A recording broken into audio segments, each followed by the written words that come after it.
নমস্কাৰ আমাৰ চেনেলৰ এনএডি ভিডিঅ'ৰ মাজলৈ পুনৰবাৰ স্বাগতম জনাইছো আপোনালোকক। আজিৰ ভিডিঅ'টোত আমি মোৰ এছএছচিৰ যিটো জাৰ্নি আছিল সেই জাৰ্নিটোৰ বিষয়ে আলোচনা কৰিম। হয়তো কোনোবাখিনিত মোৰ অকণমান ভুল হৈছিল, সেইটো কাৰণে আজি মই চাকৰিটো হয়তো পোৱা নাই। পৰীক্ষা পাছ কৰিছোঁ 2-3 বাৰমান, কিন্তু দেখাত হয়তো গম পাইছে মোৰ কি প্ৰব্লেমৰ বাবে হয়তো মই চাকৰি পোৱা নাই। মেডিকেলি মই আনফিট, সেইটোৰ বাবে চাকৰি পোৱা নাই। গতিকে কিছুমান সৰু সুৰা ভুলৰ বাবে পিছ পৰি আছিলোঁ মই। কি কাৰণ আছিল, কি ভুল আছিল, মোৰ মেডিকেলি কিয় আনফিট, সেই আটাইখিনি কথা আপোনালোকৰ লগত আলোচনা কৰিম। মই 3 বাৰ পাছ কৰিছোঁ এছএছচি জিডিৰ এক্সাম, আৰু মই যেতিয়া এক্সাম পাছ কৰিছিলোঁ লাষ্ট টাইম এবাৰ পালোঁ এছামিজ লেংগুৱেজ, তাৰ আগতে 2 বাৰ হিন্দী আৰু ইংলিছত এক্সাম দিছিলোঁ। প্ৰথম কথা, আটাইখিনি কথা আলোচনা কৰিম। কেনেদৰে মই ফিজিকেলি প্ৰিপেৰেশ্যন কৰিছিলোঁ বা পঢ়াৰ বাবে কেনেদৰে প্ৰিপেৰেশ্যন কৰিছিলোঁ, আৰু মেডিকেলি মই কিয় আনফিট, সেই আটাইখিনি কথা আলোচনা কৰিম। কেনেকৈ ইণ্টাৰভিউত গৈছিলোঁ। অকণমান ভিডিঅ'টো দীঘলীয়া হ'ব, যদিহে আপোনালোকে ধৈৰ্য সহকাৰে ভিডিঅ'টো চাই, তেতিয়াহ'লে কিন্তু যদি আপোনালোকে এছএছচি প্ৰিপেৰেশ্যন কৰি আছে তেতিয়াহ'লে অকণমান সুবিধা হ'ব। কিছুমান সৰু সৰু কথা শিকিব পাৰিব যদি ভিডিঅ'টো সম্পূৰ্ণকৈ শেষলৈ চাই থাকে। তো প্ৰথম কথা, 2018ত মই প্ৰথমবাৰৰ বাবে এছএছচি জিডিৰ এক্সাম দিছিলোঁ। তেতিয়া অসমীয়া লেংগুৱেজ নাছিল, হিন্দী আৰু ইংলিছত কুৱেশ্যন পেপাৰ আহিছিল। তেতিয়া 55+ মাৰ্ক পাইছিলোঁ মই। এতিয়া হয়তো অকণমান পাহৰিছোঁ কাৰণ দেৰি হ'ল। তেতিয়া মই ফাৰ্ষ্ট টাইম ইণ্টাৰভিউ দিব পৰা হৈছিলোঁ, আৰু 17.5 বছৰ নে 18 বছৰ কিবা তেনেকুৱা হৈছিল 2018 চনত। মই ইমান ভালদৰে সেইবোৰ গম পোৱা নাছিলোঁ, কাৰণ ডিফেন্সৰ প্ৰতি মোৰ সিমানো ৰাপ নাছিল যিমান থাকিব লাগে। তাৰ নেক্সটত তেতিয়া মই হায়াৰ ছেকেণ্ডাৰী ফাৰ্ষ্ট ইয়াৰ নে ছেকেণ্ড ইয়াৰ কিবা পঢ়ি আছিলোঁ। ফাৰ্ষ্ট ইয়াৰ হৈছিলোঁ কিজানি, ফাৰ্ষ্ট ইয়াৰৰ লাষ্ট আছিল তেতিয়া, আৰু ছেকেণ্ড ইয়াৰত উঠিম তেনেকুৱা ধৰণৰ আছিলোঁ কিজানি। তাৰপিছত মই গমেই পোৱা নাছিলোঁ যে এছএছচি জিডি অনলাইন হৈ আছে বুলি, আবেদন হৈ আছে বুলি। মোৰ দাদা আছে, দাদাই অনলাইন কৰিছিল। দাদায়ো নিজৰ বাবে অনলাইন কৰি থৈ আহিছিল দোকানত গৈ, আৰু মোৰ কাৰণেও অনলাইন কৰিছিল। আৰু অনলাইন কৰি আহিহে সি মোক কৈছিল যে তোমাৰ কাৰণেও অনলাইন কৰিছোঁ এছএছচি জিডিৰ, এইবাৰ তুমিও এক্সাম দিব লাগিব, চব ভালদৰে এইকেইদিন পঢ়া শুনা কৰা। তাৰপিছত সিমানেই কৈছিল সি, আৰু মই একো গম পোৱা নাছিলোঁ যে কি পঢ়িব লাগে, কেনেদৰে পঢ়িব লাগে। আৰু আটাইতকৈ ডাঙৰ কথাটো আছিল, তেতিয়া মোৰ মোবাইল ফোন নাছিল মোৰ নিজৰ বুলি, দাদাৰ ফোন এটা আছিল।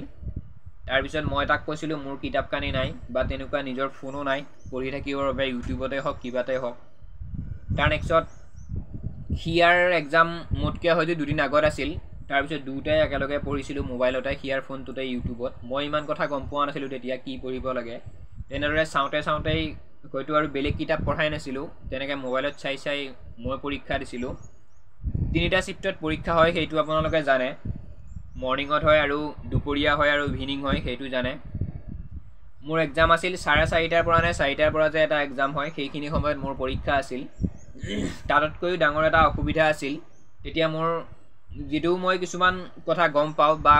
গুৱাহাটীত হয়তো মই অকলে যাব পাৰোঁ, বা তেজপুৰত হয়তো মই ট্ৰেইনত অকলে যাব পাৰোঁ, কিন্তু সেই কথাটো আমাৰ ঘৰৰ পৰা একচেপ্ট কৰা নাছিল, বা মোৰ মা দেউতাই মোক অকলে গুৱাহাটীলৈও তেতিয়া মোক অকলে পঠিওৱাটোৰ বাবে বিচৰা নাছিল। সেইটো কাৰণে লগত দাদা, যেতিয়া হ'লেও ফিজিকেলত গ'লেও দাদা গৈছিল, পৰীক্ষা দিবলৈ যাওঁতেও দাদাই লৈ গৈছিল, মেডিকেল কৰিবলৈ যাওঁতেও দাদাই লৈ গৈছিল। গতিকে মই এজনে পৰীক্ষা দিব যাওঁ, খৰচ হয় 2জনৰ। মই এজনে তেজপুৰলৈ ফিজিকেল দিব গৈছোঁ, কিন্তু আমি 2জন গৈছোঁ। তাত 2জনে ভাড়া ৰুমত আছোঁ, খোৱা লোৱাৰ সকলো খৰচ আমাৰ 2জনৰ হৈ গৈ আছে, ডাবল হৈ গৈ আছে। তো একেদৰে যেতিয়া এক্সামৰ ডেট আহিল, ইভিনিং এক্সাম হৈছে সন্ধিয়া, তাৰপিছত গৈছোঁ সময়মতে, টাইমত গৈছোঁ। সময়মতে মানে ঠিক 12টামান বজাত পাইছিলোঁগৈ এক্সাম হল। যাই কিনে ধুনীয়াকৈ পৰীক্ষা দিছোঁ। তাৰপিছত সন্ধিয়া পৰীক্ষা শেষ হোৱা অৱস্থা। যিসকলে এছএছচি জিডিত পৰীক্ষাত অলৰেডি দি পাইছে তেওঁলোকে হয়তো গম পাইছে যে এছএছচি জিডিৰ এক্সামত কোনো ধৰণৰ মানে ঘড়ী বা আঙুঠি, কঁকালত যে আমাৰ বেল মাৰে ল'ৰাবিলাকে, ছোৱালীবিলাকেও মাৰে, সেইবিলাকৰ তাত পৰীক্ষা হলৰ ভিতৰত কোনো ধৰণৰ এলাউ নাই সেই বস্তুখিনি। তাৰপিছত তেনেদৰে ময়ো বেল মাৰি গৈছিলোঁ কঁকালত, বেল খুলি কিনে এক্সাম দিছিলোঁ। আৰু সেইটো কথা হয়তো আপোনালোকে এতিয়া যিখিনিয়ে এক্সাম দিব নতুনখিনিয়ে সেইটো গম পাব, সেইবোৰ বস্তু তাত ইউজ নহয়। আঙুঠি চাঙুঠি তেনেকুৱা বস্তু পিন্ধি যাব নালাগে এক্সামত। এক্সাম শেষ হওঁতে সন্ধিয়া হৈছিল। দাদাই গাড়ীত বহি কিনে ৰখি আছিল গাড়ী ষ্টাৰ্ট হৈ আছিল তেতিয়া মেজিক এখনৰ তাৰপিছত মোক মানে হাত বাউলি মাতি আছিল দেৰি হ'ল তাৰপিছত আমি ইফালে মংগলদৈ লাইনৰ আৰু গাড়ী নাপাওঁ যদিহে সেই গাড়ীখনত লাষ্ট গাড়ী যদি সেই গাড়ীখনত আৰু আমি নুঠো তাৰপিছত আমি ইকম টাৱাৰত এক্সাম সেইটো গমেই পাই ইকম টাৱাৰৰ পৰা ডাইৰেক্ট এইফালে আহিব লাগে জালুকবাৰীৰ ফালে জালুকবাৰীৰ পৰা আমি এইফালে মংগলদৈ লাইনৰ বাছ পাওঁ কিন্তু সন্ধিয়া সময়ত আৰু গাড়ী নাই মেজিক এখনত ইমান কেণ্ডিডেট উঠিছে তাৰ মাজতে দাদাও আছিল তাৰপিছত মই মানে দৌৰা দৌৰিকৈ আহি কিনে হয়তো পেণ্টৰ বেল মাৰিব পৰা নাছিলোঁ তেনেকৈ আহি পেলাই গাড়ীত উঠিছিলোঁ আৰু তাৰপিছত আহি জালুকবাৰী তাৰপিছত তেনেকৈ মংগলদৈ লাইনৰ ট্ৰেভেলাৰত আহিছিলোঁ ট্ৰেভেলাৰ মংগলদৈ নাহিলে চিপাঝাৰৰ পৰা ঘূৰি গ'ল সেইখন মংগলদৈ লাইনৰ আৰু গাড়ী নাপালোঁ তাত আমাৰ আলহী আছিল তাত তেনেকৈ থাকি গ'লোঁ আৰু পিছদিনাহে ঘৰ পাইছিলোঁ আহি তেতিয়া হয়তো ইমান সময়ৰ নাটনি হৈছিল দাদাই সুধিব পৰা নাছিল বা ঘৰৰ মানুহেও মোক সোধা নাছিল যে তোমাৰ এক্সাম কেনেকুৱা হ'ল ভাল হ'ল নে কোনোৱে একো সোধা নাছিল কিন্তু মই অকণমান গম পাইছিলোঁ কাৰণ কষ্ট কৰিছিলোঁ প্ৰথমবাৰৰ বাবে উৎসাহো দিছিল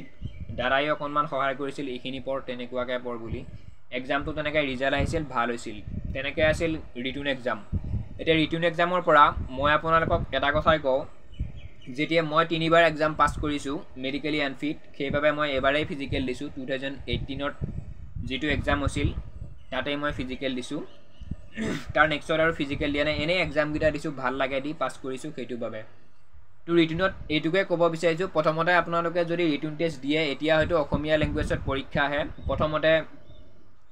আপোনালোকে কুৱেশ্যন চাব জিকেখিনি তাৰ নেক্সট ইংলিছ তাৰ নেক্সট ৰিজনিং তাৰ নেক্সট মেথছ এনেধৰণে আপোনালোকে কুৱেশ্যন পেপাৰ চাব প্ৰথমতে চাব জিকে তাৰপিছত চাব ইংলিছ তাৰপিছত চাব ৰিজনিং তাৰপিছত চাব মেথছ জিকেৰ পিছত আপোনালোকে গ্ৰামাৰত আহিব গ্ৰামাৰৰ লগতে হয়তো ইংলিছখিনি থাকে তাৰ নেক্সট ৰিজনিং তাৰপিছতহে মেথছ কাৰণ কিছুমান ল'ৰা ছোৱালী এনেকুৱা আছে মেথছখিনি আগতে কৰি লওঁ বুলি ভাবে মেথছখিনি কৰি লওঁতে তেওঁলোকৰ সময় গুচি যায় গতিকে মেথছ আগতে নহয় মেথছ শেষত যিহেতু টাইম খুব কম হৈ আছে CGT এক্সামত গতিকে মেথছখিনি শেষত কৰিব তেনেকৈ এক্সাম দিছিলোঁ আৰু ৰিজাল্ট আহিছিল 55+ তেনেকুৱা কিবা নম্বৰ পাইছিলোঁ 55ৰ পৰা 60 ভিতৰত নম্বৰ পাইছিলোঁ আৰু মোৰ লগৰখিনিয়েও কৈছিল যে হয়তো এবাৰ চিলেকশ্যন হ'ব পাৰে বুলি ভালদৰে দৌৰা প্ৰিপাৰেশ্যন কৰা তাৰপিছত এক্সাম দি আহি হয়তো মই আৰু দৌৰা দৌৰি কোনো ধৰণৰ প্ৰেক্টিছ কৰা নাছিলোঁ দাদাহঁতে প্ৰেক্টিছ কৰি আছিল মই ইমান নিজেও তেতিয়া যে ডিফেন্সত এটা চাকৰিয়ে ল'ব লাগিব বুলি ইমানো গুৰুত্ব দিয়া নাছিলোঁ সেইটো কাৰণে দৌৰাও নাছিলোঁ এতিয়া তাৰ বেক টু বেক মোৰ হায়াৰ ছেকেণ্ডাৰী ফাইনেল এক্সাম আহি আছিল তাৰ বাবেও পঢ়ি আছিলোঁ দৌৰি অহাৰ পিছত আৰু হয়তো পঢ়িবলৈ মন নোযোৱা হয় সেইটো কাৰণে বহুত প্ৰেক্টিছ কৰা নাছিলোঁ যেতিয়া ৰিজাল্ট আহিল ভাল হ'ল আমাৰ গাঁওখনৰ ভিতৰত মোৰে এক্সাম ভাল হৈছিল তাৰপিছত তেনেকৈ প্ৰেক্টিছ কৰিলোঁ ইভিনিং ফিল্ডত যাওঁ 13 পাক দৌৰিব লাগে এখন ফিল্ডত এইটো ইভিনিঙত প্ৰেক্টিছ কৰোঁ মানে 4×48 হয় আৰু এপাক যদি মৰা যায় তেনেকৈ মানে 5 কিলোমিটাৰ কমপ্লিট হয় অকণমান কিবা বেছি হৈ যায় তেনেকৈ 13 পাক 14 পাক দৌৰিব লাগে এখন ফিল্ডত তেতিয়া মোৰ বয়সো কম আছিল ঘৰৰ পৰা ইমান কষ্ট কৰিব দিয়া নাছিল হ'লেও কথা মনা নাছিলোঁ কাৰণ ভালো লাগে বাৰু চাকৰি এটা যদি হ'বলৈ গৈ আছে নিজৰ অকণমান উৎসাহ পাওঁ লগৰখিনিয়েও কৈ আছে এইবাৰ ভালদৰে প্ৰেক্টিছ কৰা তেনেকৈ ৰানিং প্ৰেক্টিছ কৰিছিলোঁ ইভিনিং আৰু ৰাতিপুৱাও 6-7 কিলোমিটাৰ দৌৰিছিলোঁ কাৰণ SSCত জানে 5 কিলোমিটাৰ দৌৰিব লাগে 24 মিনিটৰ ভিতৰত তেনেকৈ আকৌ এডমিট আহিল ফিজিকেলৰ বাবে এডমিটৰ তাত ভেনু উল্লেখ কৰা আছে তেজপুৰত লখৰা বুলি এখন ঠাই আছে তাত এছাম ৰাইফলৰ এটা কেম্প আছে যিসকলে আগতে তাত ফিজিকেল পাছ কৰি আহিছে ৰানিং পাছ কৰি আহিছে তেওঁলোকে হয়তো গম পাব কিন্তু যিখিনিয়ে হয়তো SSC GDৰ বাবে এপ্লাই কৰা নাই কোনোদিন ইণ্টাৰভিউ দিয়া নাই তেওঁলোকে এইবোৰ কথা এনেই কৈ থকা বুলি ভাবিছে কিন্তু যিখিনিয়ে প্ৰকৃতমতে ইণ্টাৰভিউ দিছে ফিজিকেল দিছে তেওঁলোকে গম পাব তেজপুৰত এটা এছাম ৰাইফলৰ কেম্প আছে লখৰা বুলি এখন ঠাই আছে সেই ঠাইটোত এটা এছাম ৰাইফলৰ কেম্প আছে তাত আমাক ৰানিং কৰাইছিল আৰু SSC GD ৰানিং হয় ৰাস্তাত ফিল্ডত নহয় সেই কেম্পটোৰ এৰিয়াখিনিৰ ভিতৰতে 2.5 কিলোমিটাৰ এটা পাৰ্ক আছে এটা ৰাস্তা আছে সেই ৰাস্তাটোত আমাক দুপাক দৌৰিব দিছে কেম্পৰ পৰা আৰম্ভ কৰি নেক্সট এপাক মাৰিব দিছে আকৌ এপাক তেনেদৰে দুপাক মাৰিব দিছে মই 21 মিনিট কিবাখিনিত ছেকেণ্ডত কমপ্লিট কৰিছিলোঁ কিন্তু SSC GDত এটাই কথা আপোনালোকৰ মেডিকেল আৰু ফিজিকেলত কোনো ধৰণৰ মাৰ্ক নাথাকে ফিজিকেলত মানে মাৰ্ক নাথাকে আপোনালোকে 24 মিনিটত সোমালেও 23 মিনিট 59 ছেকেণ্ডত যদিও সোমায় 23 মিনিট 50 ছেকেণ্ডত যদিও আপোনালোকে সোমায় মানে কি ৰানিং পাছ কৰে তেতিয়াহ'লেও হ'ব 5 কিলোমিটাৰ মুঠতে আপোনালোকে 24 মিনিটত কমপ্লিট কৰিব লাগে SSC GDৰ সেইটোৱেই নিয়ম তাত কোনো ধৰণৰ নম্বৰ নাই তেনেদৰে আমাৰ গ্ৰুপত 30টা ল'ৰা দৌৰাইছিল একেলগে ময়ো কিবা গৈ মানে শেষৰ লাইনত হ'লোগৈ কাৰণ ইমান কথা মই নাজানো তেতিয়া প্ৰথমবাৰ ইণ্টাৰভিউ দিছোঁ আৰু ঠিক তেনেদৰেও তেজপুৰতো মোক দাদাই লৈ গৈছিল লখৰালৈকে কাৰণ মই অকলে ট্ৰেইনত তেতিয়া জাৰ্ণি কৰি পোৱা নাই ট্ৰেইনত উঠিয়েই হয়তো পোৱা নাছিলোঁ তেতিয়া আমি টংলাত ট্ৰেইনত উঠিছিলোঁ তাৰপিছত তেজপুৰত কিবা ষ্টেচনত গৈ নামিছিলোঁ সেইটো মই নাজানো এতিয়া পাহৰিছোঁ দাদাইহে জানে সকলোবোৰ লৈ গৈ তেনেকৈ পাইছিলোঁ ঠিক জগামতে তাৰপিছত তাত ভাড়া ৰুম লৈছিলোঁ আমি অকণমান এটা ভুল কৰিছিলোঁ কাৰণ মোৰ দৌৰাত কষ্ট হৈছিল সেইটো কাৰণে এতিয়া যেনেকৈ দৌৰিব পাৰিছিলোঁ তাতে হয়তো পৰা নাছিলোঁ কাৰণটো হৈছে কি টোপনি মাৰিব পৰা নাই 4-5জনমান কেণ্ডিডেট 5জন নে 6জন কেণ্ডিডেট আমি এটা ৰুমত আছিলোঁ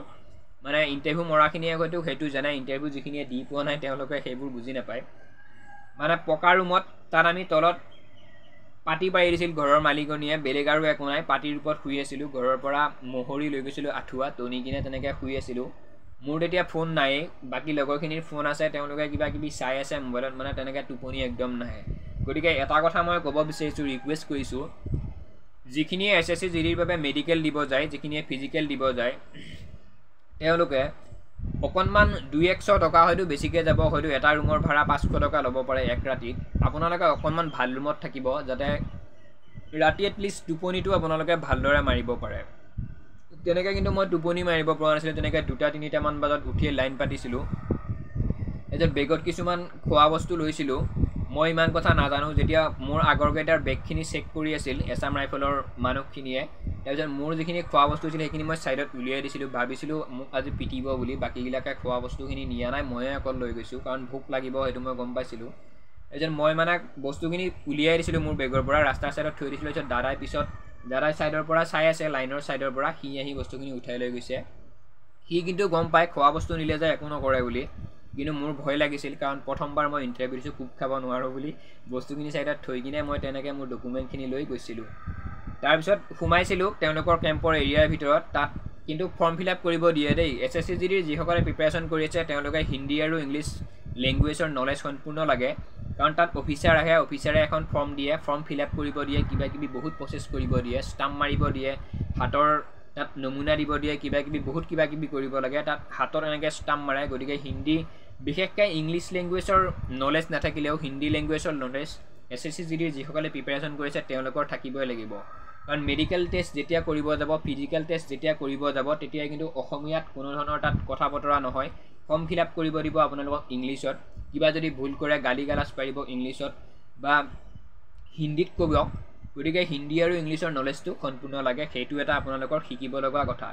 তেনেকৈ ফৰ্ম ফিল আপ কৰিব দিছিল ময়ো ইমান বুজি পোৱা নাছিলোঁ তেতিয়া সেইবোৰ কাৰণ ফাৰ্ষ্ট টাইম মই ইণ্টাৰভিউ মাৰিছিলোঁ ইংলিছত ফৰ্ম ফিল আপ কৰিব দিছে কিবা কৰিব দিছে তাতে মই ইংলিছত ইমান চোকা নহয় সেইটো কাৰণে অকণমান প্ৰব্লেম আছিল তেনেকৈ গালিও খাইছিলোঁ হ'লেও সম্পূৰ্ণকৈ ফিল আপ কৰিছিলোঁ কোনো ধৰণৰ ভুল হোৱা নাছিল তেনেকৈ গৈ ৰানিং কৰিছিলোঁ দুপাক মাৰিলোঁ 21 মিনিট কিবাখিনি ছেকেণ্ডৰ ভিতৰত কমপ্লিট কৰিলোঁ আমাৰ গ্ৰুপত 30টা দৌৰাইছিল তাৰ ভিতৰত বেছিখিনিৰে ভাল হৈছে 20ৰ আপত 22 নে 23 ভাল হৈছে মই 4-5 নম্বৰ তেনেকুৱা সোমাইছিলোঁ কিজানি ইমান মনত নাই কিন্তু 21 মিনিট মানে ছামথিং আৰু 5-6 ছেকেণ্ডৰ ভিতৰত কমপ্লিট কৰিছিলোঁ 5 কিলোমিটাৰ কষ্ট হৈছিল হ'লেও পাছ কৰিছিলোঁ তাৰ নেক্সট আৰু কিবা কিবি তেওঁলোকে ডকুমেণ্ট চাইছে আৰু হয়তো বহুতে আপোনালোকক ক'ব SSC GDৰ ফিজিকেলত কেৱল ৰানিঙে হয় বুলি ৰানিং হয় সেইটো মানিব লাগিব কিন্তু আৰু এটা বস্তু হয় মোৰ অভিজ্ঞতাৰ ফালৰ পৰা কৈছোঁ আপোনালোকৰ চেষ্ট আৰু হাইট জোখে ৱেইট জোখে একেলগে জোখে তলত এটা মেচিন থাকে তাত আপোনালোকক থিয় হ'ব দিয়ে মেচিনটোৰ পিছফালে যিডাল আমাৰ হাইট জোখা বস্তু থাকে সেইটো থাকে আৰু মেচিনটোৰ তলতেই মানে আপোনালোকৰ যিটো ৱেইট সেইটো উঠি থাকে সেইটো এটা ৱেইট জোখা মেচিন হয় একেলগে হাইটো জোখে তাৰপিছত তাৰ লগে লগে চেষ্ট জোখে তাতকৈ ডাঙৰ কথাটো হৈছিল মোৰ চেষ্ট কমিছিল তেতিয়া চেষ্ট আমাৰ OBCৰ 77 আছিল 2019ৰ 18তে পাছ কৰিছিলোঁ ক'ভিডৰ বাবে 19ত অকণমান বেগ হৈছিল 19ৰ শেষৰ ফালে হয়তো ফিজিকেল হৈছিল সেইটো কাৰণে মই 19ত বুলি কৈছোঁ চেষ্ট 77 to 83 আছিল কাৰণ মোৰ ভয় লাগি আছে মোৰ চেষ্ট তেতিয়া কম আছিল মোৰ অকণমান এতিয়া হয়তো অকণমান গঠনটো ডাঙৰ হৈছে দেহৰ তেতিয়া সৰু আছিল 77 নৰ্মেল চেষ্ট মোৰ ওলোৱা নাছিল 76 ওলাইছিল কিন্তু তাৰ যিখিনি কৰ্মচাৰী আছে এছাম ৰাইফলৰ তেওঁলোকে যিকেইটাই চেষ্ট জুখিছিল তেওঁলোকে মোক কৈছিল তোমাক পাছ কৰাই দিম সেইটো তুমি চিন্তা কৰিব নালাগে সকলোখিনি কিন্তু হিন্দীত কৈছিল ময়ো কথা পাতিছিলোঁ তেওঁলোককো ময়ো থেংক ইউ কৈছিলোঁ কাৰণ মোৰ চেষ্ট কম আছিল মানে 77 লাগে 76 আছিল তেনেকৈ তেওঁলোকে পাছ কৰাই দিছিল মোক সেইটো কাৰণে হয়তো মই আজিও তেওঁলোকৰ ওচৰত শৰণাগত হৈ থাকিব লাগিব তেওঁলোকে মোক চেষ্ট কম থাকিও পাছ কৰাই দিছিল কিন্তু মই ফুলাই কিনে 83 কৰিছিলোঁ যদিও মোৰ 76 আছিল নৰ্মেল চেষ্ট ফুলাই কিনে মই 6 ইঞ্চ ফুলাইছিলোঁ সেইটো কাৰণে তেওঁলোকে অকণমান মোক মানে ভাল পাইছে তেনেকৈ পাছ কৰাই দিছিল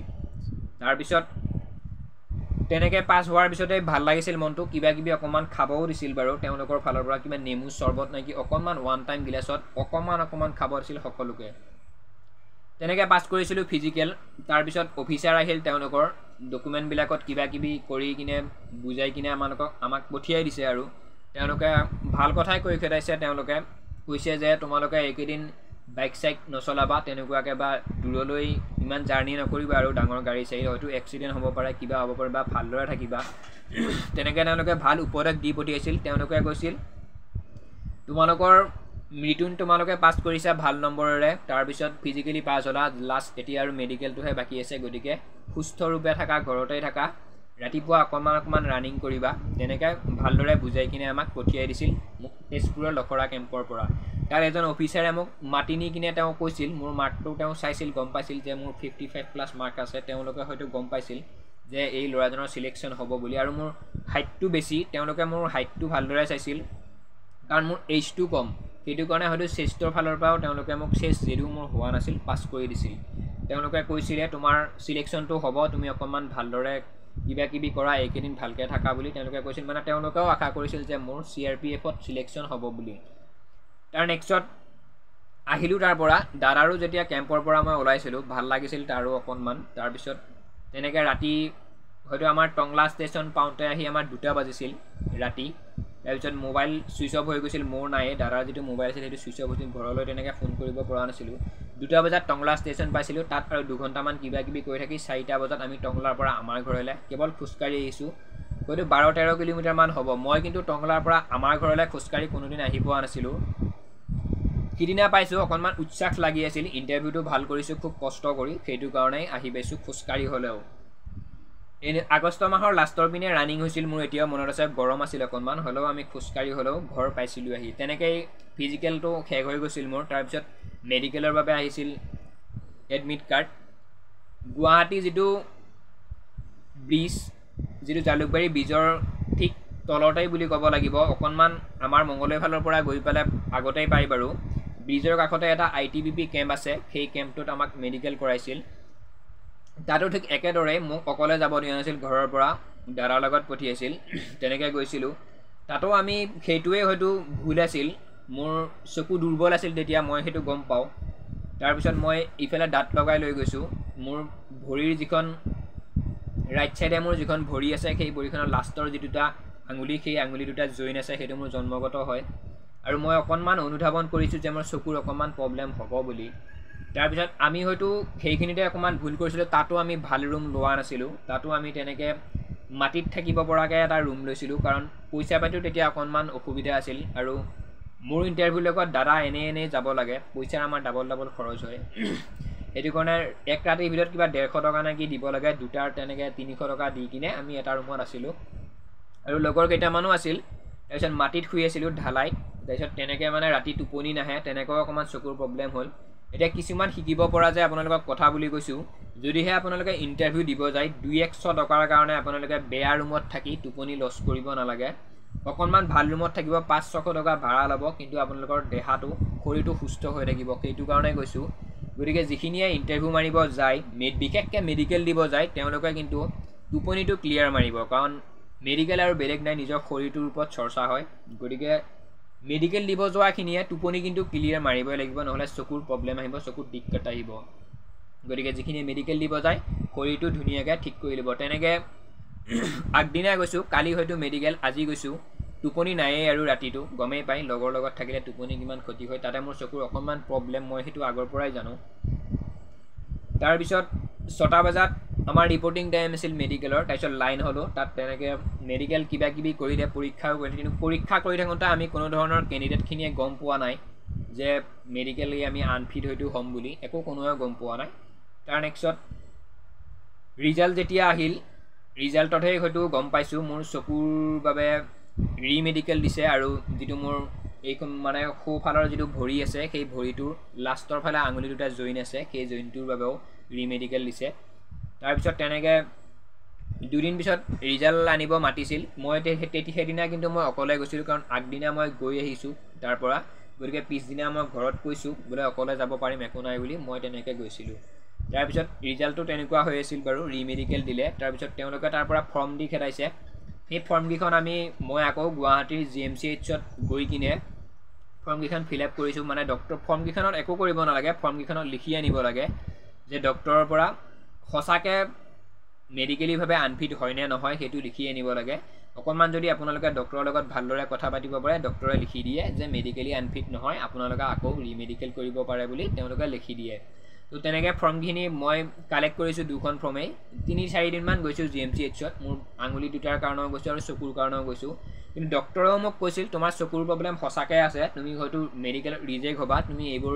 ডিফেন্সৰ বাবে তুমি আৰু বাদ দিয়া তুমি বেলেগ কিবা চিভিল কিবা বেলেগ কামত যোৱা আৰু এইবোৰ ডিফেন্সত তুমি মাথা মাৰিব নালাগে কাৰণ তোমাৰ আঙুলি জইন আছে প্ৰথম কথা এইগিলা মেজৰ প্ৰব্লেম হয়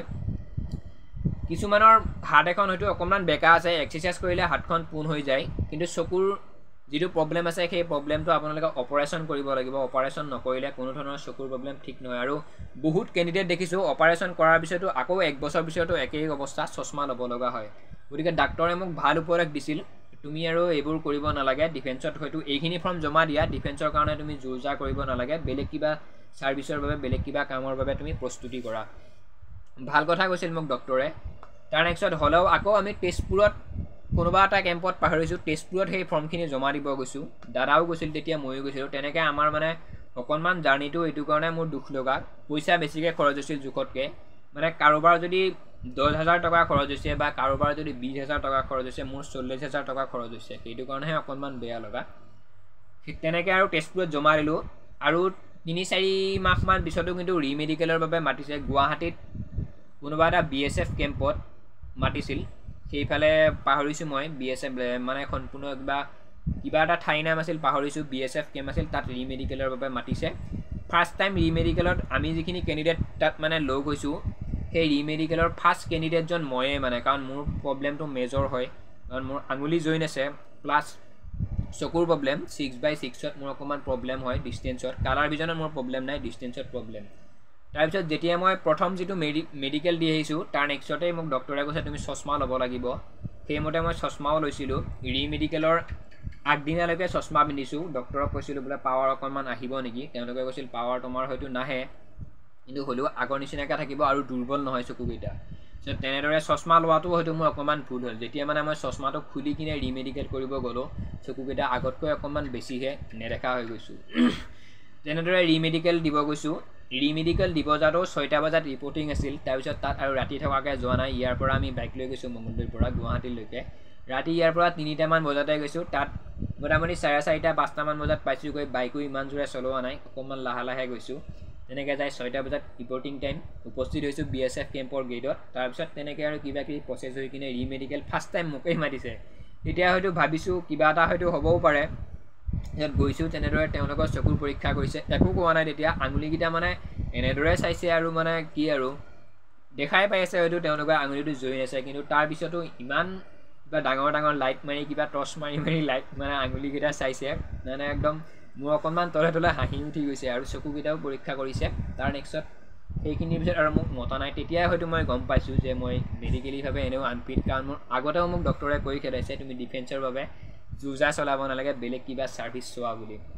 তেনেকৈ আৰু গমেই পাইছোঁ বেয়া হ'ব বুলি তাৰপিছত ৰিমেডিকেলো মোৰ বেয়া হৈছে অকণমান বেয়া লাগিছে হয়তো চকুৰ পানীও ওলাইছিল তেতিয়া তেনেকৈ ঘৰত আহিছিলোঁ বাইক লৈয়ে সেয়া আছিল মোৰ 2018 চনৰ SSC জাৰ্ণি অকণমান দুখ লগা মোৰ কিছুমান সৰু সুৰা ভুলৰ বাবে হয়তো এনেকুৱা হৈছে যদিহে মেডিকেলৰ দিনা হয়তো মই সম্পূৰ্ণৰূপে ৰাতি টোপনি মাৰিব পাৰিলোহেঁতেন এটা ভাল হোটেল এখনত ৰুম লৈ কিনে থাকি কিনে মেডিকেলটো দিব গ'লোহেঁতেন হয়তো মোৰ চকুৰ প্ৰব্লেমটো নহ'ল হয় ভালদৰে দেখিব পাৰিলোঁ হয় প্ৰব্লেম নহ'ল হয় কিন্তু ৰাতি মোৰ কোনো ধৰণৰ টোপনি নাই 1 ঘণ্টাও টোপনি মাৰিব পৰা নাই সেইটো কাৰণে মেডিকেলি আৰু চকুকেইটা দুৰ্বল হৈছে তাৰ বাবে আনফিট তো তেনেকুৱা আছিল জাৰ্ণিটো গতিকে শিকিব লগা আপোনালোকৰ কথা হৈছে যদিহে SSC GDৰ প্ৰিপাৰেশ্যন কৰিছে অসমীয়া আৰু ইংলিছ লেংগুৱেজৰ সম্পূৰ্ণ আপোনালোকৰ জ্ঞান লাগিব নলেজ লাগিব তাৰ নেক্সট নিজৰো কিছুমান টিপছ থাকিব লাগিব মেডিকেল পাছ কৰিবলৈ ফিজিকেল পাছ কৰিবলৈ আৰু যিখিনিয়ে প্ৰথমতে মেডিকেল দিব যায় তেওঁলোকে কিন্তু টোপনিৰ যিটো ব্যৱস্থা বা খোৱা লোৱাৰ মেডিকেল দিব যাতে ব্যৱস্থা সেইটো খুব গুৰুত্ব দিব মই হয়তো সেইখিনিৰ কাৰণেই অকণমান পিছ পৰি থাকিলোঁ তাৰ নেক্সট অকণমান বেয়া লাগিল সেইটো কাৰণে এক্সামকেইটা এনেই দিওঁ কাৰণ মই চেনেলত আপলোড কৰোঁ আপোনালোকে জানে চেনেলত আপলোড কৰোঁ কিছুমান প্ৰশ্ন উত্তৰ SSC GDৰে হওক বা ADREৰ অসম পুলিচৰ প্ৰায় প্ৰশ্ন উত্তৰবিলাক সলভ কৰি থৈ দিছোঁ আমাৰ চেনেলত গতিকে কিছুমানে যদি চাব ইচ্ছা কৰে চাব সেই প্ৰশ্ন উত্তৰখিনি চাবৰ বাবে পঢ়িবৰ বাবে হয়তো যোৱা হয় তাৰ নেক্সটত কিন্তু কিবা 40+ নে 50ৰ তলত তেনেকুৱা ধৰণে নম্বৰ পাইছোঁ দেই তাৰপিছত মানে ফাৰ্ষ্ট টাইম যিমান নম্বৰ পাইছিলোঁ সিমান নম্বৰ পোৱা নাই কাৰণ একচুৱেলি মোৰ আৰু মানে তেনেকুৱা SSC GDৰ বাবে হয়তো মোৰ ইচ্ছা নোহোৱা হৈ গৈছে সেইটো কাৰণে তেনেকুৱা হৈছে তো জাৰ্নিটো মোৰ এনেকুৱা আছিল তাৰ নেক্সটত 21ত 23ত তেনেকুৱাকৈ কিবা এক্সাম ক্লিয়াৰ কৰিছোঁ তাৰপিছত ফিজিকেল মেডিকেল দিব যোৱা নাই বেয়া লাগে কাৰণ গমেই পাওঁ যিহেতু মোৰ মেজৰ প্ৰব্লেম চশমা ইউজ কৰিলোঁ আৰু তেনেকুৱা নহয় আৰু যদি মোৰ এটা প্ৰব্লেম থাকিল হয় মেডিকেলি বা অনলি চকুত প্ৰব্লেম থাকিল হয় বা অনলি মোৰ ভৰিখনৰ আঙুলি দুটাই জইন হৈ লয় এটাই প্ৰব্লেম থাকিল হয় তেতিয়াহ'লে কিন্তু মই প্ৰব্লেমটো সলভ কৰিলোঁ হয় মোৰ দুটা প্ৰব্লেম অপাৰেশ্যন দুটা হ'ব লাগিব চকুৰ দুটা অপাৰেশ্যন কৰিব যাতে বহুত পইচাৰ আৰু আজিকালি অপাৰেশ্যনৰ ৰিস্ক নাই যদিহে আপুনি অপাৰেশ্যনটো সঠিকমতে নহয় আকৌ 6 মাহ পিছত একেই অৱস্থা তাতকৈ বেছি নেদেখা হৈ যায় সেইটো কাৰণে ভাবিছোঁ আৰু GDৰ এক্সাম তেনেকুৱাকৈ দিয়াৰ লাইন কৰা নাই ইচ্ছা কৰা নাই যি হৈ গ'ল হ'ল আৰু যিমানখিনি এনেই যাব লগা আছিল গ'ল হয়তো নচিবত নাই ভাগ্যত নাই সেইটোৰ বাবে এনেকুৱা তো ভিডিঅ'টো ইমানেই আছিল তাৰ নেক্সটত যদিহে এইখিনি কথা হয়তো মই মিছাতে আপোনালোকে কোৱা বুলি ভাবিছে মোৰ তাত যিখন লাষ্টত মোৰ ৰিমেডিকেলত ৰিজেক্ট কৰা যিখন মোৰ ফৰ্ম আছে তাত মোৰ চহী আছে তাত অফিচাৰৰ চহী আছে এই ফৰ্মখন আপোনালোকক নেক্সট ভিডিঅ'ত দেখুৱাই দিম যিসকলে এই কাহিনীটো মোৰ জাৰ্নিটো বিশ্বাস কৰা নাই যদিহে আপোনালোকে বিচাৰে মই নিশ্চয় দেখুৱাই দিম আৰু যদি SSC GDৰ ওপৰত ফিজিকেলি হওক মেডিকেলি হওক বা ৰিটন টেষ্টৰ বাবে কিবা আপোনালোকৰ টিপছ লাগে কিবা পঢ়িব কেনেকৈ পঢ়িব লাগে কেনেকৈ মেডিকেলৰ বাবে ফিট থাকিব লাগে বা দৌৰা কেনেদৰে আৰম্ভ কৰিব লাগে 5 কিলোমিটাৰ কিন্তু এজন নতুন ল'ৰাই প্ৰথমতে ইণ্টাৰভিউ দিব এতিয়াও যদি কোনোবাই ফাৰ্ষ্ট টাইমৰ বাবে GDৰ এক্সাম ক্লিয়াৰ কৰিছে তেওঁলোকে যদি ফাৰ্ষ্ট টাইমৰ বাবে ফিজিকেলি প্ৰিপাৰেশ্যন কৰে কিন্তু বেছি সংখ্যকে হয়তো পাছ নকৰিব গতিকে তেনেকুৱা সৰু সুৰা যদি কিবা টিপছ লাগে SSC GD মোক কমেণ্ট কৰিব মই আপোনালোকক নিশ্চয় জনাই দিম কৈ থাকোঁতে অকণমান দীঘলীয়া হৈ গ'ল ভিডিঅ'টো কাৰণ কিছুমান অতীতত কিছুমান ভাল লগা মুহূৰ্ত বা বেয়া লগা মুহূৰ্তও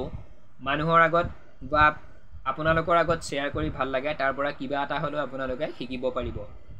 তো ধন্যবাদ জনাইছোঁ সকলোকে ভিডিঅ'টো সম্পূৰ্ণকৈ শেষলৈ চোৱাৰ বাবে যিখিনি চাই আছে তেওঁলোকক ধন্যবাদ জনাইছোঁ যদি SSC GDৰ ওপৰত কিবা টিপছ লাগে আপোনালোকক মোক কমেণ্ট কৰিব নেক্সট ভিডিঅ'ত মই আপোনালোকক কৈ দিম বা কমেণ্টৰ যদি ৰিপ্লাই দিব পাৰোঁ নিশ্চয় জনাই দিম ধন্যবাদ জয় অসম